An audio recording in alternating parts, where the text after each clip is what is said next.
કોંગ્રેસના સાંસદ અને લોકસભામાં વિપક્ષના નેતા રાહુલ ગાંધી દ્વારા વિવાદિત નિવેદન અપાયું। રાહુલ ગાંધીએ પીએમ મોદી અને કેન્દ્રીય ગૃહપ્રધાન અમિત શાહને ગદ્દાર કહ્યા। તમારા વડાપ્રધાન અને ગૃહપ્રધાન ગદ્દાર છે તેવું રાહુલ ગાંધીએ કહ્યું। આરએસએસ અને ભાજપવાળા તમામ ગદ્દાર છે। ભાજપે દેશને વેચવાનું કામ કર્યું છે। રાયબરેલીમાં જાહેર સભાને સંબોધન દરમિયાન રાહુલ ગાંધીએ પોતે આ આકરા પ્રહાર અને વિવાદિત નિવેદન આપ્યું।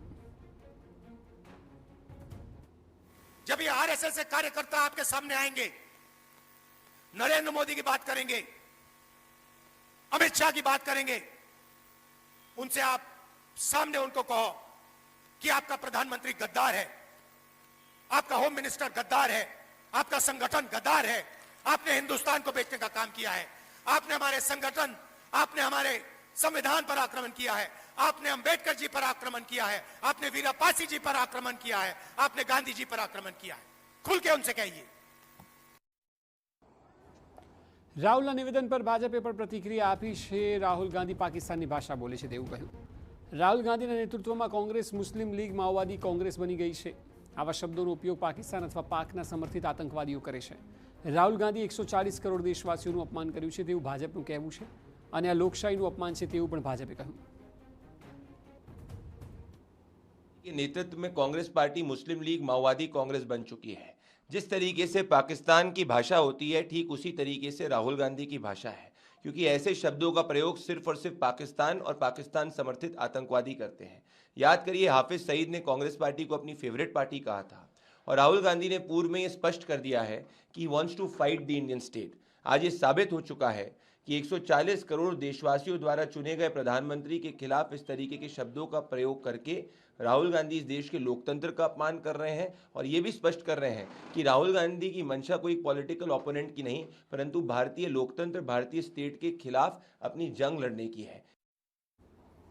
तो अपनी साथ भारतीय जनता पार्टी प्रवक्ता डॉक्टर अनिल पटेल जोड़ाया है। अनिल भाई, राहुल गांधीए पोते रायबरेली में एक सभा दरमियान कहूँ कि नरेंद्र मोदी, अमित शाह और आरएसएस एक गद्दार है, एटले ज्यारे वोट लेवा आवे त्यारे तेओने गद्दार कहो ने सवाल पूछो। पहली प्रतिक्रिया, जो लायर ऑफ ऑपोजिशन એટલે કે એલઓપી એ આવું એલફેલ બોલવા માટે ટેવાયેલા છે। વાસ્તવમાં રાહુલ ગાંધીને કોઈ સારા માનસિક રોગોના ડોક્ટરને બતાવવાની જરૂર છે। જે રીતે એમને ગળથુથીમાં સોનિયાજીએ સંસ્કાર આપ્યા છે એ પ્રમાણે આખા દેશમાં ફરે છે ત્યારે બી થૂક ઉડાડે છે અને દેશ છોડીને બહાર જાય છે ત્યારે પણ થૂક ઉડાડે છે। દેશની પ્રગતિ રાહુલ ગાંધી જોઈ નથી શકતા અને જે રીતે 32 કરતા વધુ દેશોએ નરેન્દ્રભાઈ મોદીનું સન્માન કર્યું અને વિશ્વના રેન્કિંગમાં જે નંબર 1 છે એ રાહુલ ગાંધીથી સહન થતું નથી અને એમને એવું મનમાં ઘૂસી ગયું છે જેલસીના કારણે કે નરેન્દ્રભાઈની શક્તિઓ, આરએસએસની શક્તિ અને ભારતીય જનતા પાર્ટીની તાકાતના કારણે આખી જિંદગી અને 7 ભાવ સુધી રાહુલ ગાંધી એ વડાપ્રધાન બની શકે એમ નથી। એટલે હવે હતાશામાં એ આ પ્રકારે આડું બોલે છે અને એમનું જેનું આમ કહું તો આમ તો રન અવે રાહુલ છે, સાદી ભાષામાં કહું તો। એટલે ગંદુ બોલવું, થૂકવું અને ભાગી જવું। એટલે રાહુલ ગાંધી હવે જે રીતે સ્વીકારી લીધું છે અને દેશની જનતા પણ એને જવાબ આપે છે।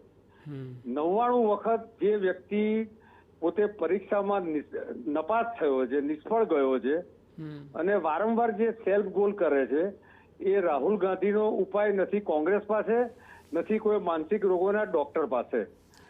અને જે પ્રકારના સંસ્કાર રાહુલ ગાંધી મેળવી રહ્યા છે એ સંસ્કાર એમને હજુ પણ વધુ ડૂબાડશે એવું મને લાગે છે। સાથે અનિલભાઈ, કોંગ્રેસ હંમેશા એવું કહે છે કે જેમ ભાજપે કેન્દ્રીય લેવલ પર નિવેદન આપ્યું કે આ દેશની 140 કરોડની જનતાનું અપમાન છે, પણ કોંગ્રેસે કાઉન્ટર હંમેશા એવું કરે છે, જે સંસદમાં રાહુલ ગાંધીએ પણ કહ્યું હતું કે જ્યારે વાત ભારતીય જનતા પાર્ટીની કે મુદ્દાઓની કરવામાં આવે તો ભાજપ એ દેશની પાછળ, ક્યારેક આર્મીની પાછળ છુપાઈ જાય છે, પરંતુ ટીકા તો વ્યક્તિની થઈ રહી છે, સિસ્ટમની થઈ રહી છે, દેશની નહીં। જ્યારે આ દેશદ્રોહી પ્રકારનું એક સ્ટેટમેન્ટ રાહુલ ગાંધીનું છે તો મને કહો કે આમાં ક્યાં વસ્તુ કોઈ છુપાવવાની છે? ખરેખર જ્યારે દેશની જનતાના સમર્થનથી 3 વખત ચૂંટાયેલા પ્રધાનમંત્રી શ્રી ને આ પ્રકારે કહે છે, સંઘ પરિવાર કે જેને રાજનીતિ સાથે કઈ લેવા દેવા નથી, એને પણ રાહુલ ગાંધી ગાળો ભાંડે છે.